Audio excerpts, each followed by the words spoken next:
Parashat Bamidbar o Bemidbar. Convierte este Shabbat y los que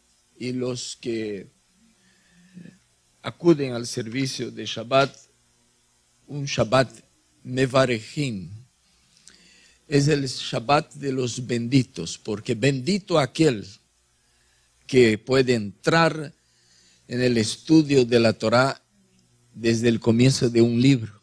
Es una bendición muy grande, porque nos desafía a seguir estudiando hasta el final de este libro y porque nos permite entender, cuando estemos en medio del libro, al final del libro, la visión completa del libro, del por qué se nos escribió esto, ¿no?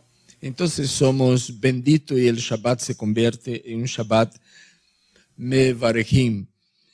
Y somos bendecidos por estar frente de una nueva oportunidad que nos da el Eterno de conocer sus propósitos para con nosotros en este libro entero. Bamidbar o Bemidbar. La diferencia de Bamidbar para Bemidbar son dos palabras que resultan de la Torá. Bemidbar quiere decir en desierto, en una situación que estoy en el desierto. Pero Bamidbar es en un desierto específico, no en cualquier desierto. Ahora, solo les voy a leer por curiosidad a dónde pusieron Bemidbar. Todos los años es una tarea difícil estudiar Parashat Bemidbar o Bamidbar. ¿Por qué? Porque es el libro de Bamidbar es llamado Humash Apikudim, porque Pikud es cuenta, es conteo, que en el contexto de nuestra parashá se sirve para interpretar como censo. El hermano leía la versión de la Biblia textual aquí, los primeros versículos, en español dice, en el día primero, o sea que era un Rosh Chodesh, el suceso y la escritura de eso fue un Rosh Chodesh, en el día primero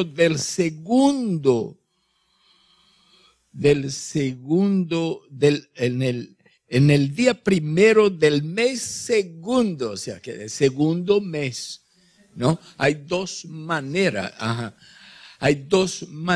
de contar los años, los meses, por sus nombres o por su número. La manera más correcta que la Torá nos menciona es por número.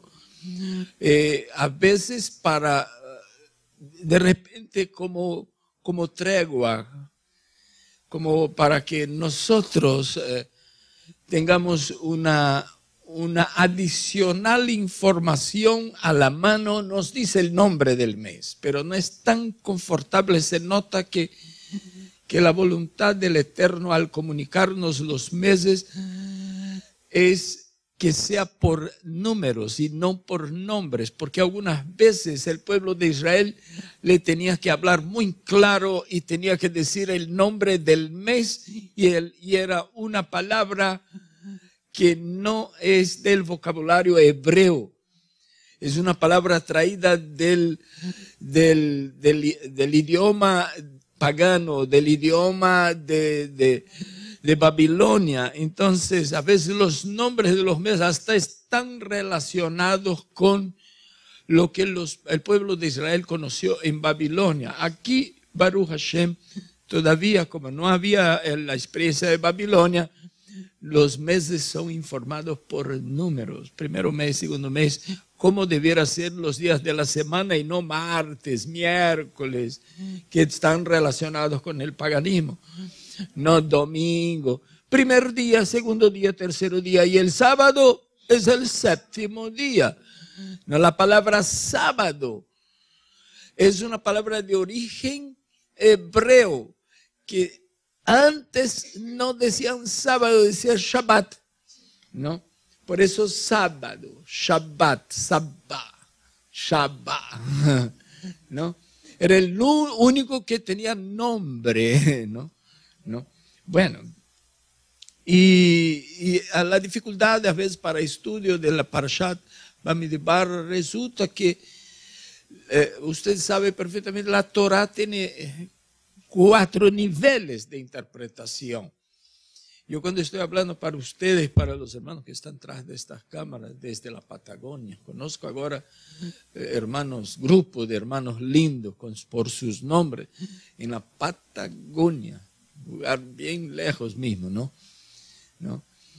Yo creo que son los que están con nosotros y que están más lejos de todos los que nos acompañan, y lugar que yo no tuve la oportunidad de conocer todavía.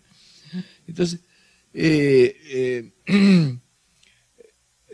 yo decía, cuando estamos estudiando el libro, cuando estoy hablando aquí, estoy hablando para ustedes y para nuestros estudiantes de la Parshat. Entre ellos hay hombres, especialmente ministros, como es el caso de uno que se matriculó en la yeshiva este mes, que cuando ellos se matriculan, pues yo pido ellos declaran ahí en su aplicación que han estudiado en varios seminarios y universidades, y qué cursos han hecho, qué materias han cumplido, y me mandan todo eso, y yo veo los catedráticos, los doctorados, todas esas cosas.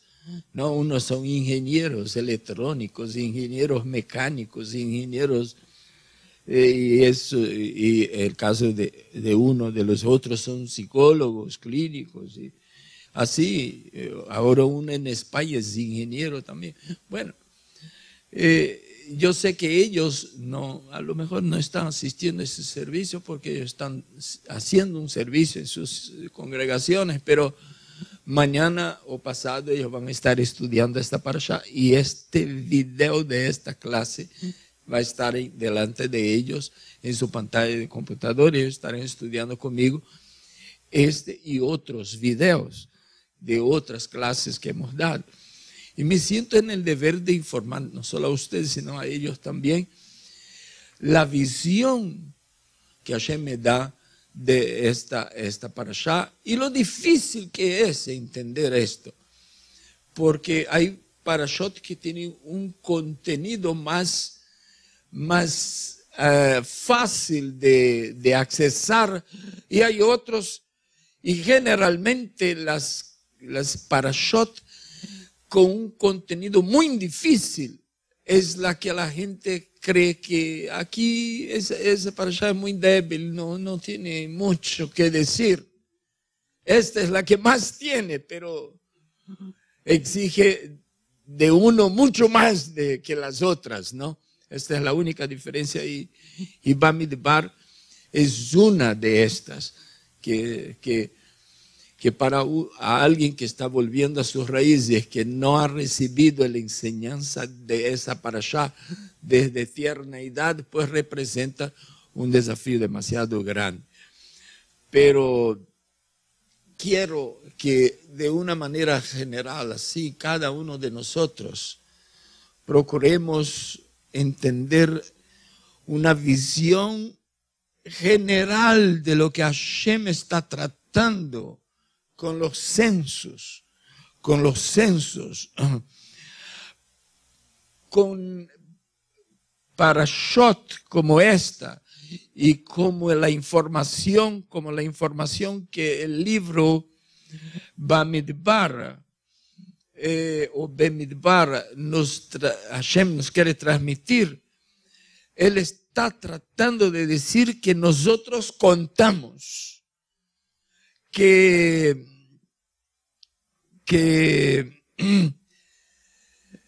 de vez en cuando Él reconoce que de vez en cuando necesitamos que nuestra cabeza sea alzada, porque el pueblo de Israel ha vivido bajo discriminación, amenaza y antisemitismo desde muchísimo tiempo, no de los tiempos modernos que nosotros sabemos, de la Inquisición, de la Segunda Guerra Mundial, de lo que pasó en Hitler, de 6 millones.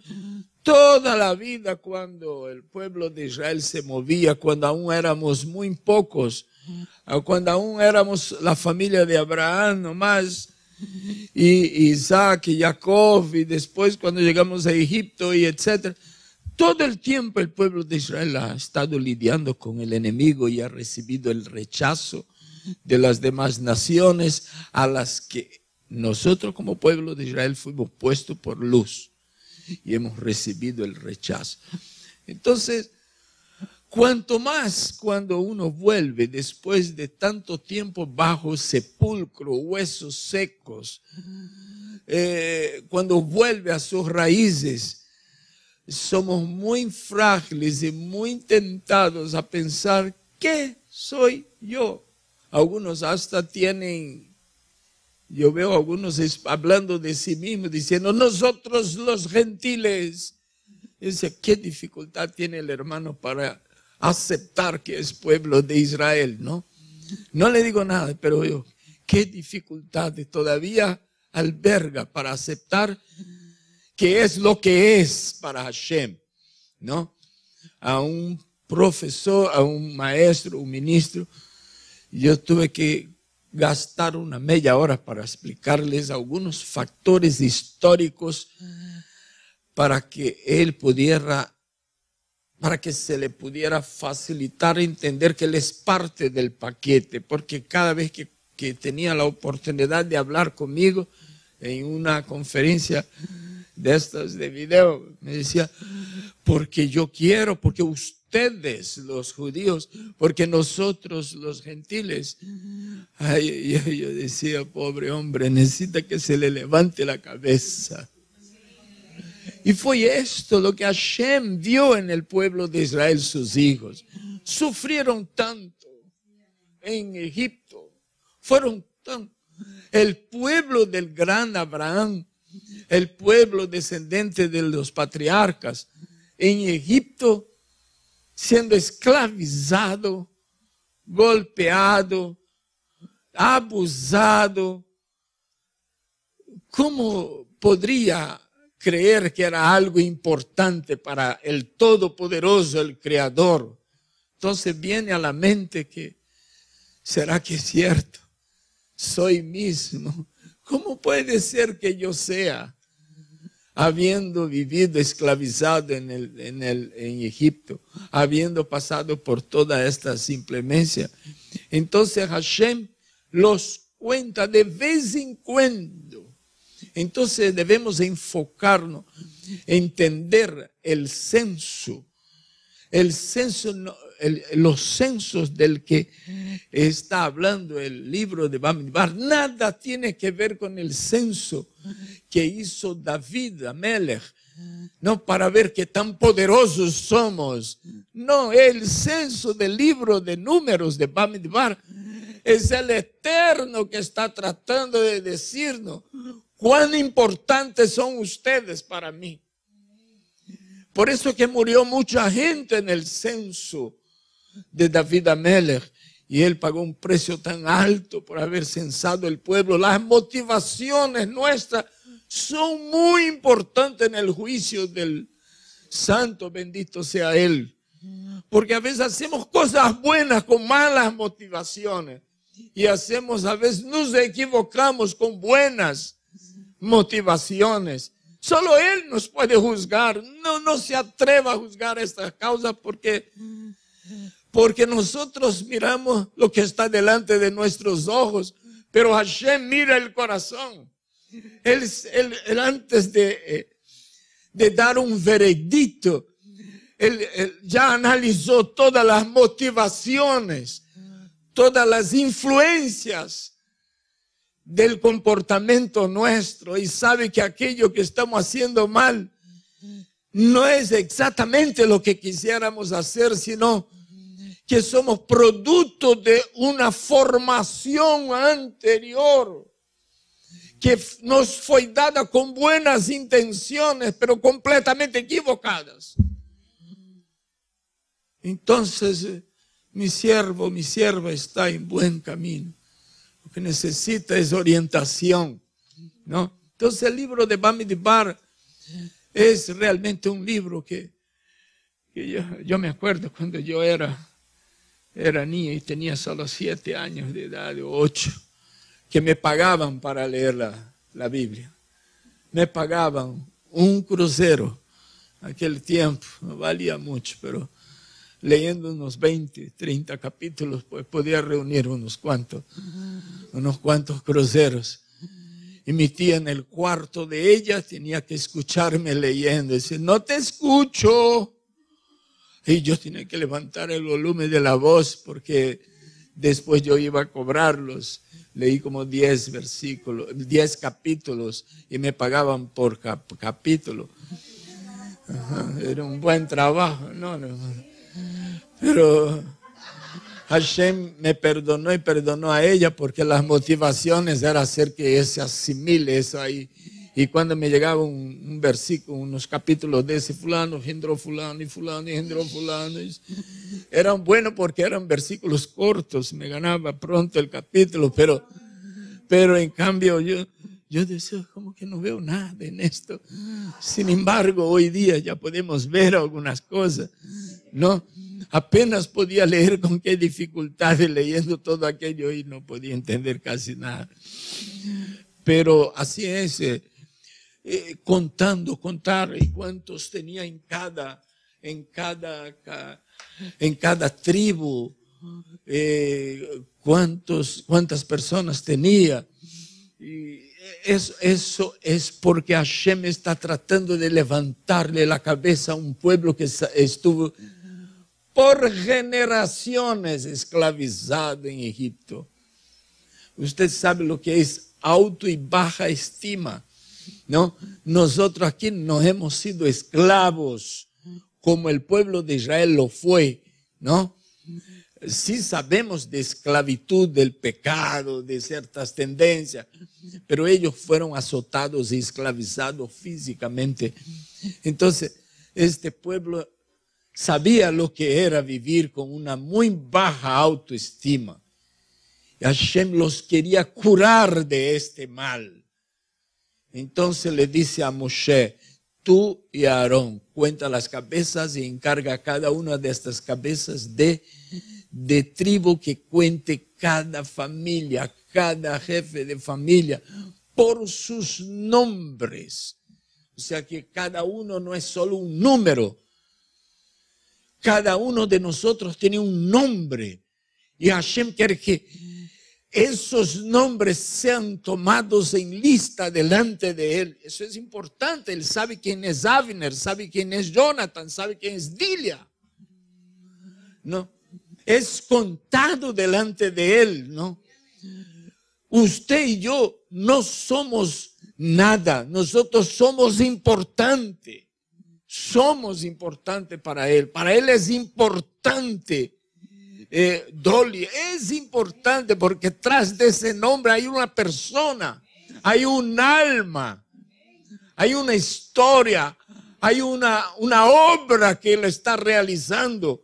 Y Él le interesa que estas personas se sientan como realmente son y no como lo que piensan que podrían ser, ¿no? Y más, hay muchas voces hoy diciendo en nuestros teléfonos inteligentes, en nuestros computadores, en nuestros mensajes que llegan por email, ¿no? Quiénes son y quiénes no son judíos, quiénes son y quiénes no son pueblo de Israel. Y a veces cuando se lee estos mensajes, uno hasta se pregunta, ¿será que yo soy mismo del paquete ese o no? Aquí pues parece que segundo esa información, yo estoy lejos de ser de esto.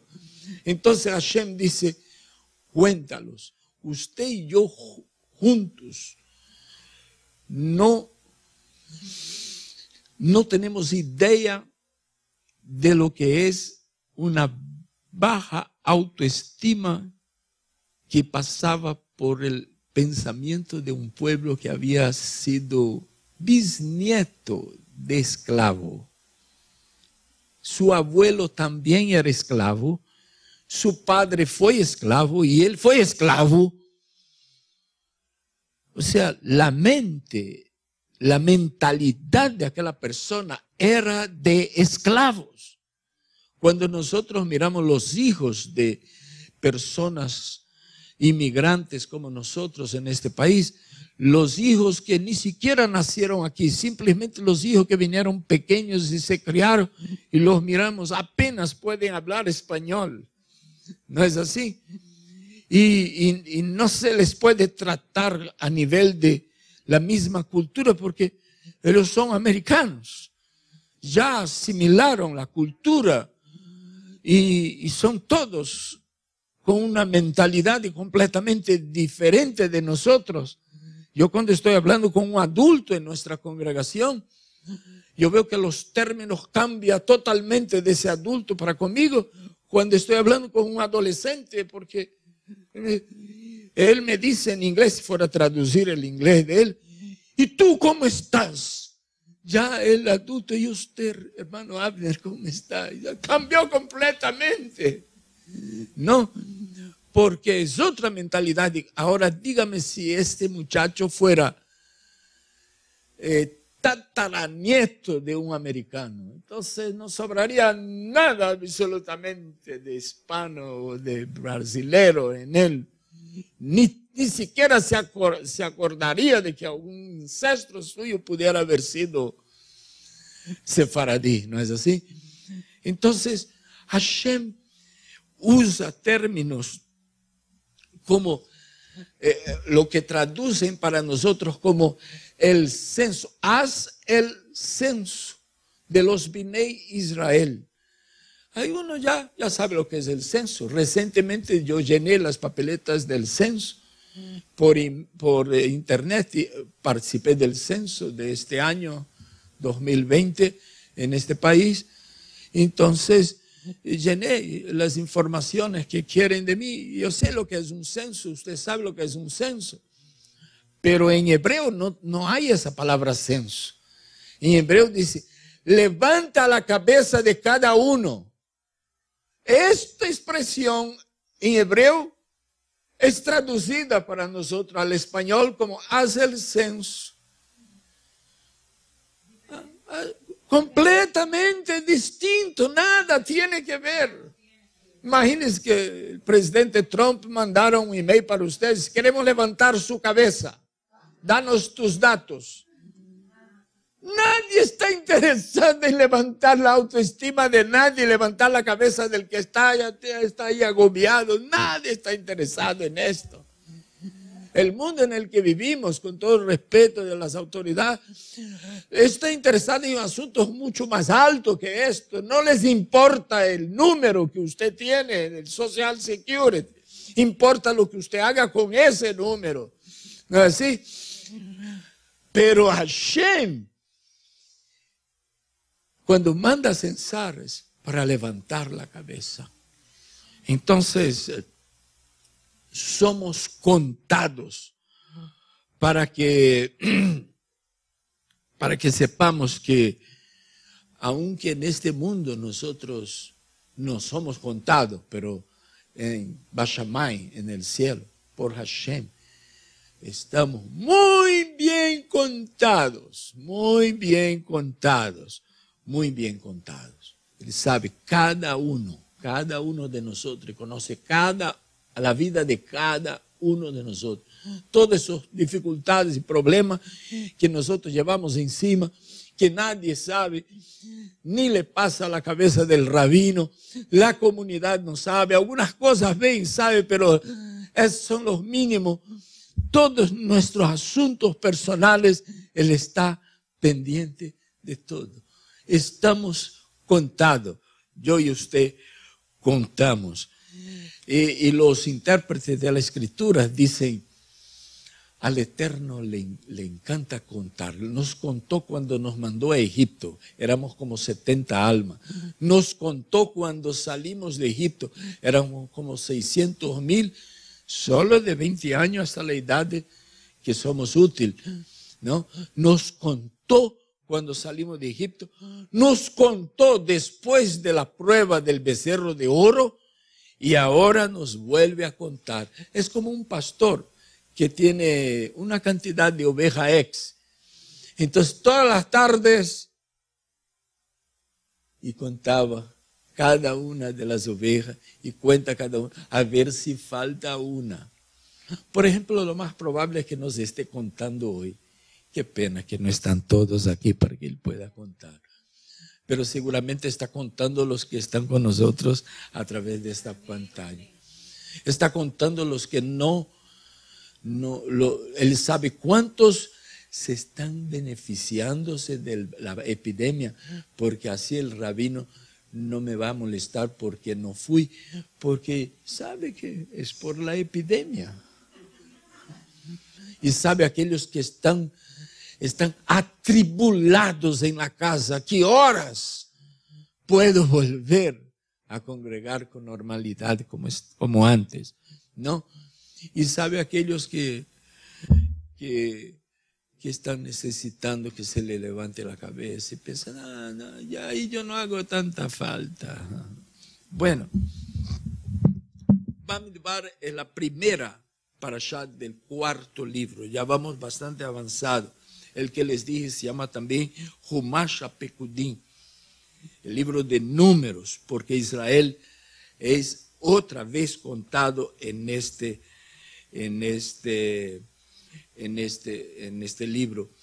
Y valga la redundancia para decir que era contado por sus nombres, hemos leído aquí. O sea, por sus casas, por sus familias y por sus nombres. A ver, falta ahí María, falta ahí José, falta ahí José, falta ahí Esther, falta aquel. Cuéntamelo de nuevo. No, yo conozco todos los nombres, falta, él sabe, ¿no? Allá lejísimo, hacia el norte, el hermano Fidel está contando. Entonces, cuando no está, faltó. ¿Entendió? Entonces, ahora, otro panorama que vale la pena mostrar de Parashat Bamidbar es que es contado en el desierto. Es contado en el desierto. A veces me falta los versículos aquí en hebreo. Dice, Vayedaber Adonai el Moshe Bamidbar Sinai y habló Adonai a Moshe en el desierto del Sinai. Ohel Moed, o sea, en la tienda Ohel, esas tiendas de campaña, Moed, en las tiendas de reunión, ¿no? Ohel Moed, después de la salida del pueblo de la tierra de Egipto. Entonces vea que es en el desierto. En el desierto, Hashem lleva a su pueblo al desierto. Yo estaba pensando, ¿por qué le cuenta tantas veces en el desierto? Y es que en el desierto es fácil de escuchar la voz del Eterno. Yo vi una película hace mucho tiempo y ya la vi con unas 10 veces. A veces en casa me dice así, otra vez vas a ver esa película. No, es una película que el nombre de él es Phoenix, es un avión un avión que tenía ese nombre, Phoenix. Y él cae en el desierto. ¿Ah? Ajá. Entonces, y a mí me llamó la atención porque yo más de 10 veces, se no fue una docena de veces, salté de paracaídas de este mismo avión, esa serie de aviones construidos aquí en los Estados Unidos. Y yo veía aquello, me recordaba toda la experiencia que cuando era joven. Ahora pues hasta para saltar del carro al piso ya me da trabajo. Pero en aquel tiempo era otro Abner, ¿no? Entonces, imagínense. Pero lo interesante es que este avión cae con algunas personas de diferentes clases sociales, desde trabajadores de brazo duro, trabajo pesado, hasta el ingeniero que anda atrás de una oficina, y personas así, vendedor de cosas.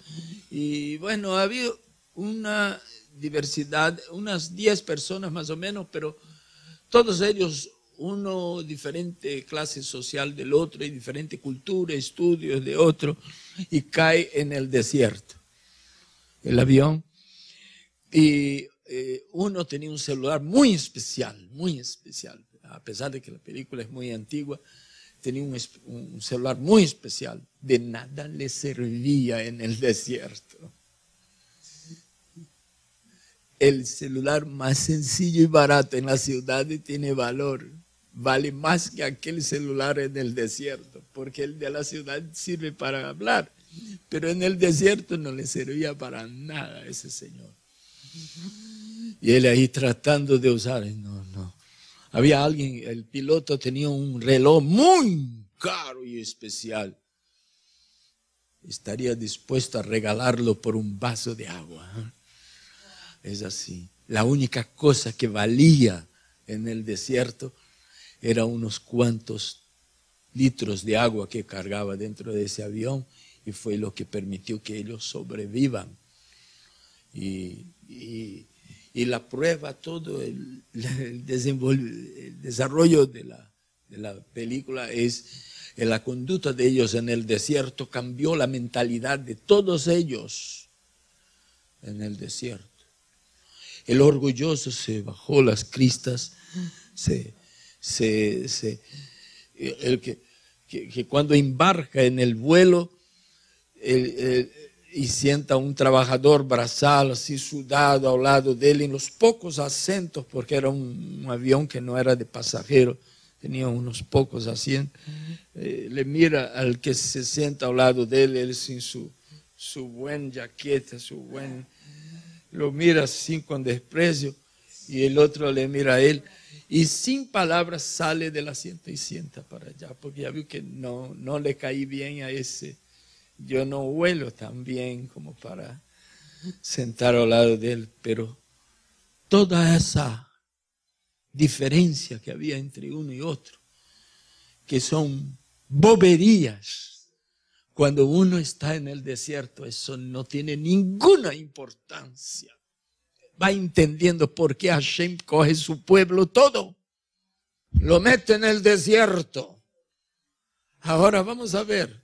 Supongamos que una familia salió de Egipto cargando en una carroza unos cuantos muebles, una caja llena de oro, y el pobre, porque siempre ha habido gente más adinerada y menos adinerada, apenas con una pequeña mochilita, y cuando llega en el desierto, el rico le mira así al pobre, qué envidia le tiene de ese pobre, porque dice, ese no tiene más que a Hashem.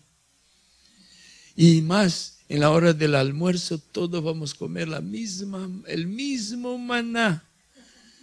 Y Hashem va a dar la misma cantidad de maná a cada uno, a él igual que al pobre. Entonces vea lo que Hashem hace con el pueblo de Israel. Los lleva todo al desierto. Las diferencias se van. Los que no eran nada, ahora comienzan a vivir. Wow. ¿Ve? Yo pensaba que yo no era nada por lo que no tenía nada. Y yo pensaba que yo era todo porque tenía todo. Ahora te das cuenta que tú no tienes nada, que tú y él no tienen ninguna diferencia. Aquí lo único que vale es el agua en el desierto. Y la Torá es como agua, ¿no es así? Agua viva, ¿no es así? Entonces, Hashem quería dar agua a su pueblo.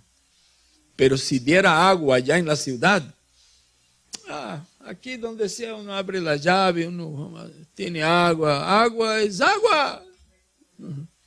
Pero en el desierto agua tiene valor, vale más. El rico entre el pueblo de Israel podría decir, tengo aquí 10 diamantes, ¿me podría dar un vaso de agua? Tome esos, ¿para qué me vale? Me voy a morir y esos diamantes no me van a servir de nada. Pero ese vaso de agua que tú tienes me puede salvar la vida. Vea como la diferencia de vivir en la ciudad, y Hashem nos lleva al desierto y nos cuenta una y otra vez en el desierto para levantar nuestra autoestima, para que tengamos un concepto de nosotros, el que se debe tener.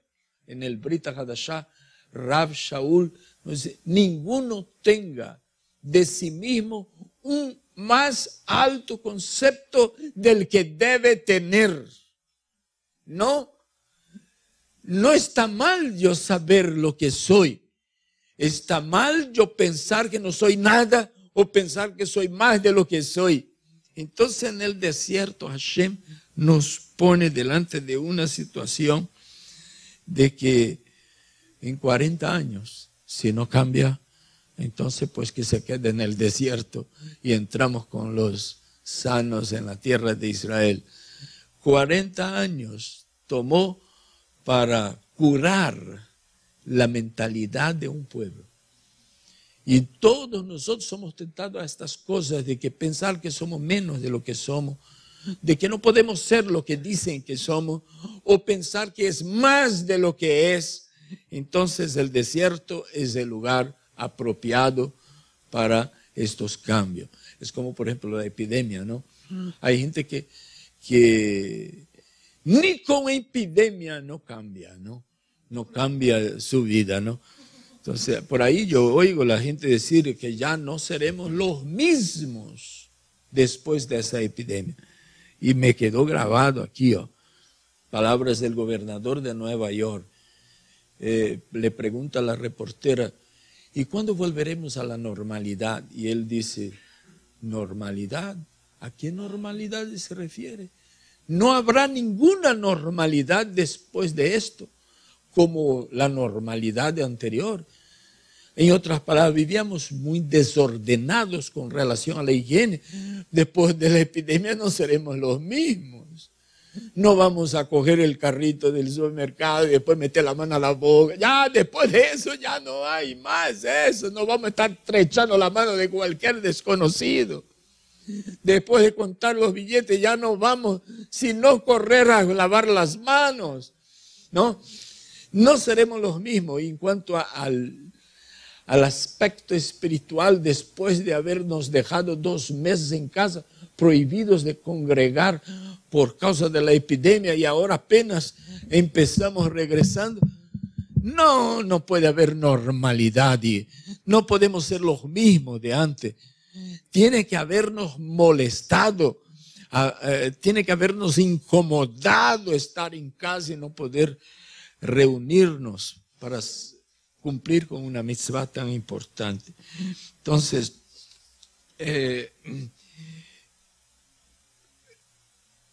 hay que ver estas cosas para poder entender. Dice en el capítulo 1, versículo 2 de nosotros, Seu et Rosh. Ese Seu es el verbo alzar, como en los salmos. Esaenai Adonai Osi, ¿no? Alzad vuestros ojos al Adonai, vuestro hacedor, ¿no? El que me hizo, el nuestro hacedor. Pues bien, Seú et Rosh, Coladat, toda la comunidad, Bnei Israel, le mishpachotam, de cada una de sus familias. Vea que Hashem aprecia a la familia. Eso, si no aprendemos eso, no tendrá sentido el censo este. Si no pensamos en esto. Hashem quiere que cada persona, cada líder de casa, cada familia sea tomado en cuenta para el Dios a quien sirve Israel. El Dios de Israel es cuenta cada familia, cuenta cada. A veces un líder de una casa, de una familia, él piensa, yo no, aquí no cuento, aquí no, ni me cuentan, aquí no tengo nada. Pues el cielo cuenta contigo como el responsable de aquella casa. Cuenta contigo, ¿no? Por sus nombres, de la casa de sus padres, el número de sus nombres. O sea que no es simplemente la cuenta que cada uno es un número, sino de cada nombre representa una persona. Ahí es donde Rashi, él dice que Hashem nos cuenta porque somos muy amados. Él hace ese comentario. Y hay un versículo muy fuera del contexto, sin embargo, sirve para ilustrar lo que significa exactamente esa o Seú et Rosh Coladat Bnei Israel, alzar la cabeza. Por ejemplo, todos nosotros conocemos la historia de Joseph en Mitzrayim, en Egipto. ¿No es así? Que él fue parar en la cárcel, estuvo 12 años en la cárcel. A los 10 años que estaba Joseph en la cárcel, espero que no me falle la memoria, son 10 años mismo. Entonces, 2 de sus compañeros de cárcel tuvieron sueños. Y el uno le contó el sueño para Joseph, y Joseph lo interpretó. Era el copero del faraón, una persona muy importante. El copero, la función del copero es que si el faraón quiere tomar vino, entonces trae el vino, pone en la copa, el copero toma, el faraón espera un ratito a ver si no se cae muerto ahí, entonces ahora el faraón toma. Es una persona que es muy importante para él. Es un trabajito medio. Si alguien quiere matar al faraón, pues pone veneno en él, pero quien muere es el copero, ¿no? Entonces el faraón dice, ay, ese vino no me conviene.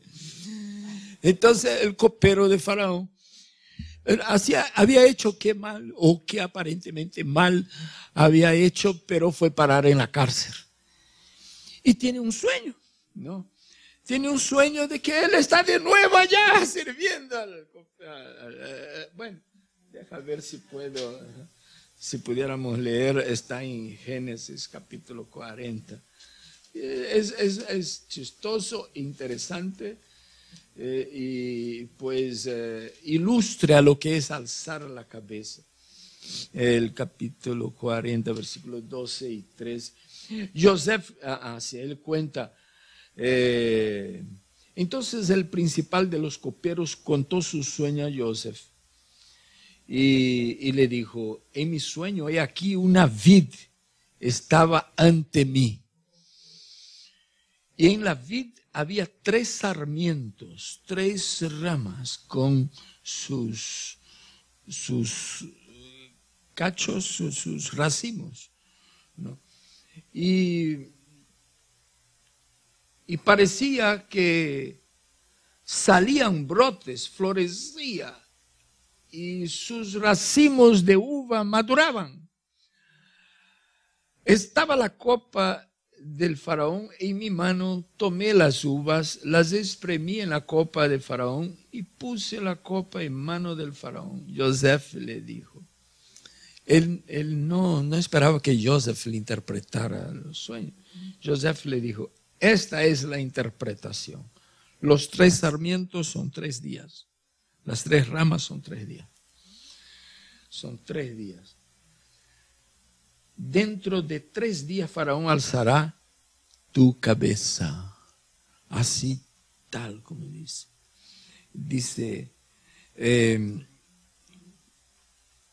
en 3 días, Beod Shloshet Yamin, Isa Baró et Roshja. En 3 días el faraón va a levantar tu cabeza. ¿Por qué él estaba en la cárcel? Porque él había hecho algo malo. Pero en 3 días Faraón iba a alzar la cabeza de él. No dice que usted cuando lee la versión en español, una buena versión, dice, entonces José le dijo al copero, esta es su interpretación, los 3 sarmientos son 3 días.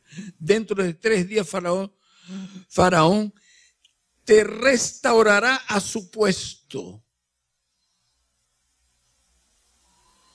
Restaurar, perdonar, salvar, redimir es lo que representa alzar la cabeza.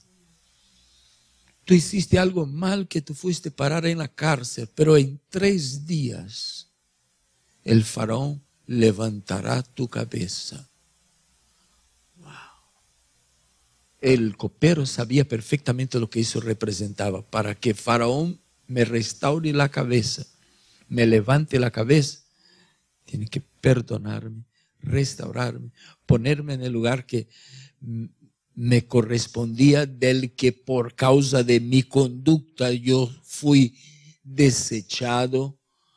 En 3 días, cuando Yeshua habla de la parábola del hombre que descendía de Jerusalén a Jericó y es asaltado en el camino, dice que el buen samaritano le paga 2 días. 2. Y lo que pasa de esto, yo lo pagaré. Lo cual significa que estos 3 días son muy importantes. Entonces, restaurarle la cabeza, levantar la cabeza al copero. Cuando el panadero escuchó, estamos delante de un intérprete de sueño. Pues yo también tuve un sueño, y le cuenta el sueño, pero no le fue bien la interpretación. La interpretación estaba buena, pero lo que estaba planificado para él no era nada bueno. El mundo está dividido en 2 grupos. Aquellos a quienes el Rey de Reyes, Melech Haolam, que nosotros decimos las bendiciones, Baruch atah Adonai Eloheinu Melech Haolam, el Rey del universo, levanta la cabeza, y aquellos que no levantan la cabeza.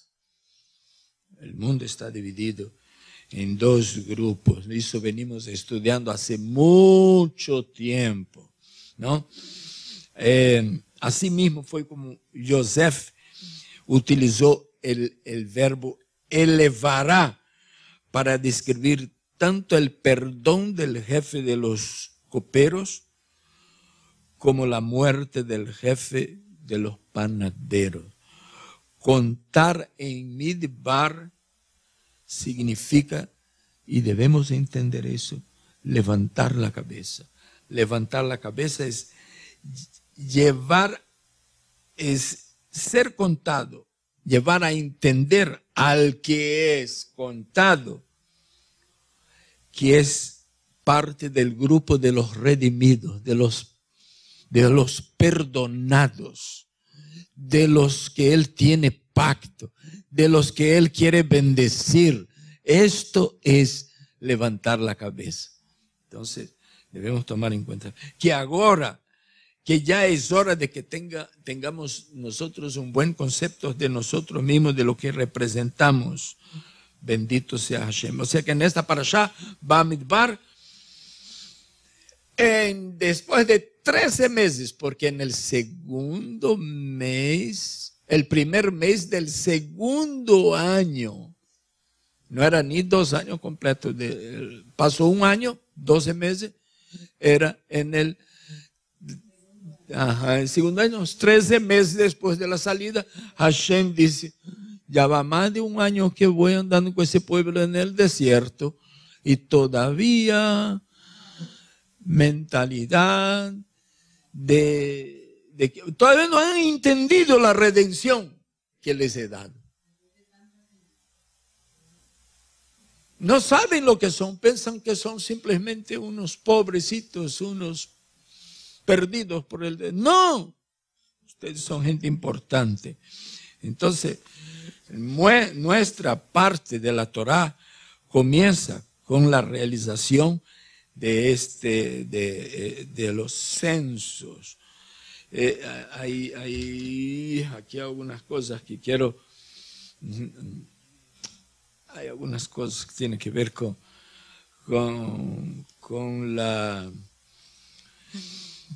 Abraham Avino, por ejemplo. ¿Qué conexión hay entre Abraham Avino y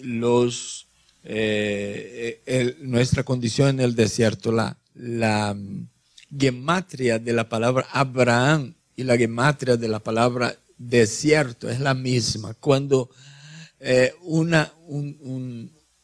un asunto tiene la misma gematria del otro, los que tratan de interpretar la Torah en el nivel sod, el nivel más profundo, ellos dicen, hay una conexión ahí, de tan perfecta que es la Torah.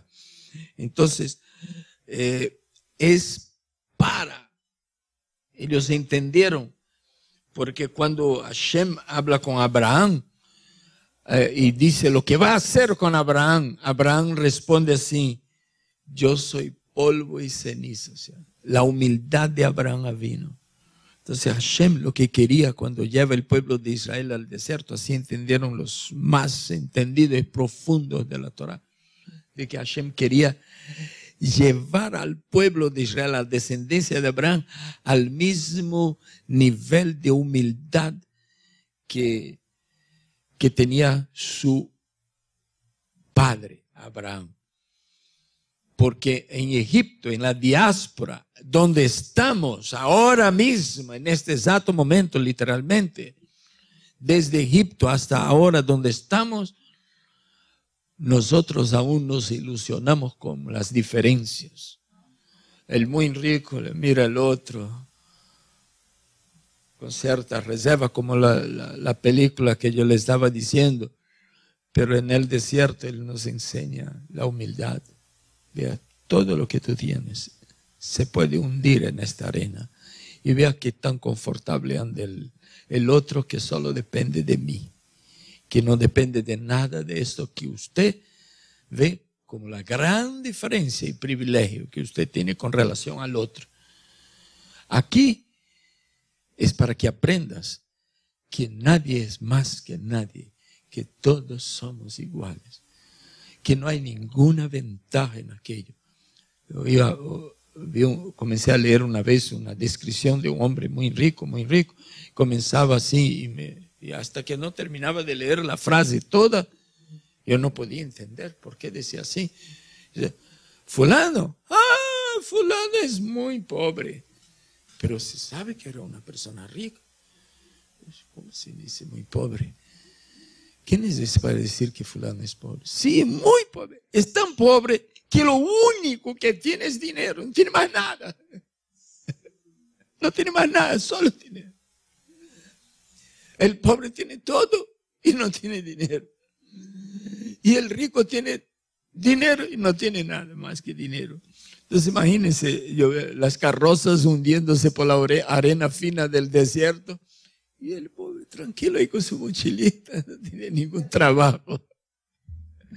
Y a veces hay esa hora de que el rico le envidia al pobre. Wow, está tranquilo el viaje para eso. Para mí está difícil, no puedo ni dormir.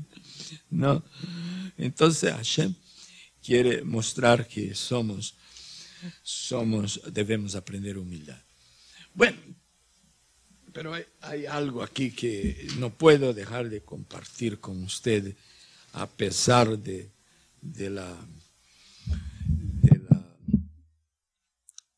tiempo. Los de las tribus de Israel eran contados desde los 20 años. Pero los levitas eran contados desde los 30 días de nacido. ¡Qué diferencia tremenda! ¿No? Podía ser desde los 18 años, desde la adolescencia, de los 13 años. No, desde los 30 días. ¡Wow! Esa diferencia tiene que ser tomada en cuenta. No podemos leer esto como cuando yo tenía 8 años y ver cansativo. No. ¿Por qué los levitas eran contados de tan poca edad, en cuanto que los demás eran contados desde los 20 años? Capítulo 3, versículo 15. Cuenta los hijos de Leví. Todo varón de 1 mes de edad en adelante habrás de contar. Estamos hablando de censo, de levantar la cabeza. Si conta quiere decir levantar la cabeza, ¿por qué la cabeza tiene que ser levantada desde los 30 días de nacido de uno de la tribu de Leví? ¿Y por qué se levanta la cabeza de los de la otra tribu solo desde los 20 años de edad? Mucha diferencia. ¿Y cuál es la diferencia? Es que estos son los que son criados para servirme. La diferencia está en que estos son mis siervos en particular. ¿Qué somos nosotros? ¿Qué esperamos para nuestros hijos? ¿No es así? ¿Y qué somos nosotros? ¿Qué son los levitas? Los que servían en el templo. Y de los levitas se sacaron los sacerdotes, la familia de Aarón y sus hijos, los que serían sacerdotes. ¿Y qué somos nosotros? Otra vez pregunto. Sino un reino de sacerdotes, sacerdocio real, nación santa, pueblo adquirido por Hashem, para que anunciéis las cosas, el tiempo agradable de Hashem, las cosas buenas, nuevas, bueno, las virtudes de aquel que nos llamó de las tinieblas su luz admirable. Esto es lo que somos nosotros en el lenguaje de Pedro, Kefas. Esto es lo que somos nosotros. Si nosotros queremos hijos que les sirva al Eterno, ahí es diferente. Ahí tienen que contar desde los 30 días. Una pareja de judíos llega para un rabino y le pregunta: rabino, tenemos un hijo. Le presentan el bebé, 30 días. Y queremos saber desde cuándo tenemos que estar enseñándole Torah. El rabino dice: ¿cuántos días tiene? 30. ¿No has empezado todavía? No, solo tiene 30. Ya perdiste 30 días. Sí, ya tenía que haber empezado a trabajar. Pues si no empezó, empieza ahora, porque si es para servir a Hashem, desde los 30 días tiene que comenzar a recibir instrucción. Usted no le va a dar instrucción a nivel de que da para un adulto, pero ya tiene que tratar según la Torah. Tratar conforme los principios de la Torah, para que él aprenda a ser tratado como principio de Torah, para que él sea lo que él nació para ser. Entonces, si nosotros queremos que nuestra casa funcione así, nosotros tenemos que hacer. Si dejamos para querer distorcer el árbol a los 5 o 6 años, es solo una tosecita. Si dejamos para querer distorcer el árbol de va a dar trabajo. Sí, más probable que no podamos distorcer. Bueno, ahora para terminar, capítulo 2, versículo 17.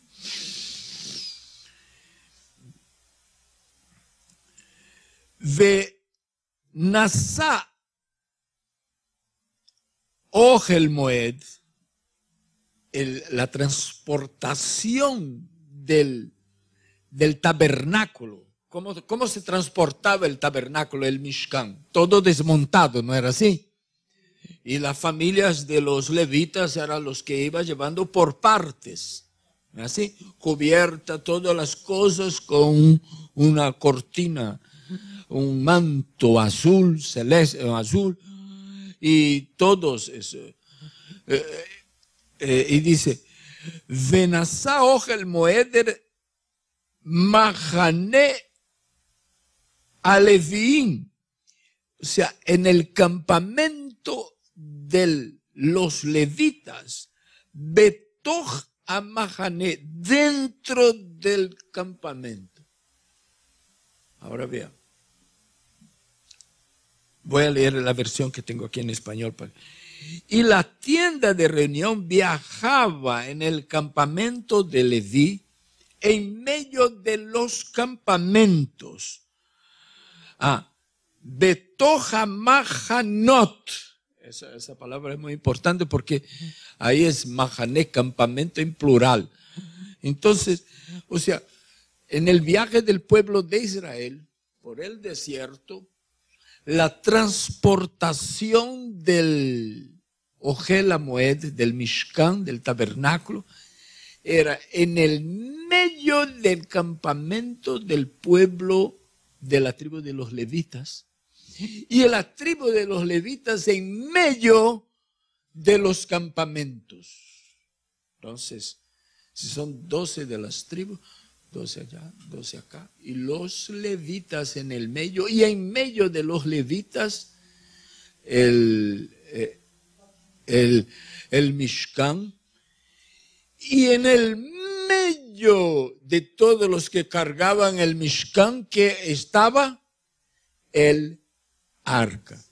Y en el medio del arca, dentro, en el centro del arca, que estaba la Torá, las 2 tablas. En otras palabras, cuando usted entra en una sinagoga, por ejemplo, en nuestro caso, allá está una cámara, allá atrás están los del sonido, y acá se siente el rabino, digamos, que por acá está la mesita del Kiddush, y ¿dónde está el Sefer Torah? En el centro. Hermano, en nuestra peregrinación hacia nuestro destino final, la Torá tiene que estar en el centro de nuestra vida, en el centro de nuestra familia, de nuestra casa, de nuestra familia, de nuestra congregación. Usted nunca va a entrar en una sinagoga. Yo ya vi esto en un lugar que fui, pero seguramente porque ellos ignoraban este principio establecido en la Torah, que el Aarón HaKodesh estaba hacia un lado. Qué lástima. ¿Usted vio eso alguna vez también? En un lugar, que el Aarón HaKodesh estaba a un costado, así, alguna vez. Yo le vi cantando en una congregación así, una vez. Y el Aarón HaKodesh estaba a un lado. No sé si después le pusieron en el centro. Pero cuando la Torah está puesta a un lado, entonces no tiene sentido nuestra responsabilidad como un pueblo. Cuando nosotros tenemos la Torah en el centro, o si no está más cerca de una persona que la otra, ni más lejos de una persona, cualquier judío puede estar tan cerca de la Torah como cualquier otro. Del mismo modo, el árbol de la vida, dice en Génesis, que estaba en el centro del Edén, el árbol de la vida. Y cuando nosotros cantamos aquí, vamos a cantar de mismo. Etz Chaim Hi, árbol de la vida es la Torah. Le Mahazikim Ba, para todos los que la no solo abrazan, sino le Hazek es como es, Es como le majas zikimba, se aferran, ¿no? Se agarran de ella. No es eso es un versículo de la Torá, eso no es solo una cuestión de que la tienen por tradición. No es el árbol de vida para ellos, para aquellos que la tienen como una religión. No, los que se aferran de ella. Los que la sostienen. Entonces, esos palitos aquí se llaman Etzei Haim. ¿Por qué Etzei? Porque son el árboles de vida, son como los troncos de un árbol, ¿no? Y esto es tomado de la idea de un árbol de vida en el centro del jardín del Edén o del Edén, ¿no? Entonces, si la movemos a un lado, relegándola a ser un pasatiempo shabático de fin de semana, entonces pierde todo el equilibrio y el sentido de la vida. El materialismo enseguida se encarga de llenar el vacío y el centro de nuestros corazones. Hay un versículo que me falta ahora, de que menciona que el corazón nuestro corazón debe tener como centro esto. Rab Shaul en el capítulo 1 de Tesalonicenses, en hebreo llamamos Igeret la Tesalonikim Aleph, la carta primera de Shaul a los tesalonicenses, capítulo 1, versículos 9 y 10 dice, este es otro tema, hablando de nuestra conversión, él dice así, pues ellos mismos cuentan acerca de nosotros la acogida que tuvimos por parte de ustedes y de cómo os convertisteis de los ídolos a Elohim para servir al Elohim vivo y verdadero y esperar de los cielos a su Hijo, al cual resucitó de entre los muertos, es decir, a Yeshua, que nos libra de la ira venidera. El rabino Shaul escribió esta frase casi 2000 años atrás para gentiles y o para judíos, tratando que vuelven Teshuvá, tratando de decir, primeramente debemos asegurarnos de habernos convertidos correctamente, porque si nos convertimos a una religión, a una denominación o a una clase de judíos nomás, entonces esta felicitación o ese elogio del rabino Shaul no nos corresponde. Si nos convertimos al Dios de Israel, al Elohim verdadero, entonces la Torá debe tener un lugar importante. El mejor lugar debe estar en el centro, como estuvo en el centro del campamento de los que viajaban por el desierto, en el centro de nuestra vida. Entonces cada cual debe asegurarse de haberse convertido correctamente, porque en el lenguaje de Rab Shaul dice, os convertisteis de los ídolos a Elohim para servir al Elohim vivo y verdadero. Si es que queremos servir al Elohim vivo y verdadero, es a Él a quien tenemos que volver en Teshuvá. Si somos descendientes judíos y si son gentiles, volver a Él, convertirse a Él.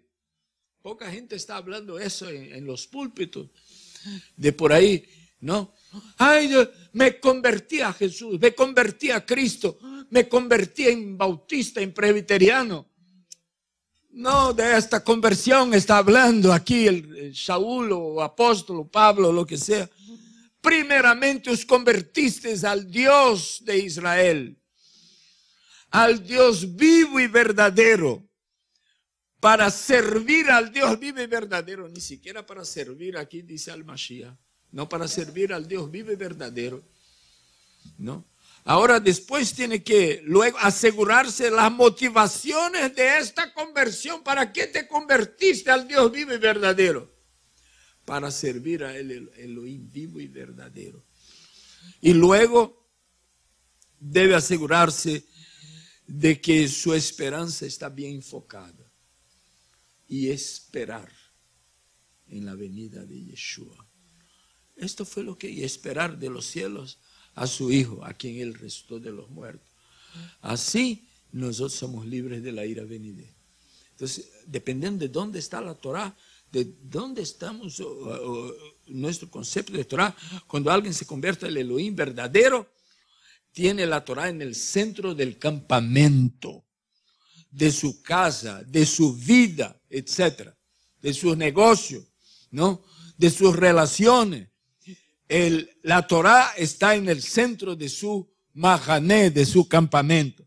Cuando se convierte a una denominación o una persona equivocada, entonces la Torah no tiene sentido. Ella queda a un lado. Por eso que usted, nosotros no obedecemos eso. Eso ya pasó.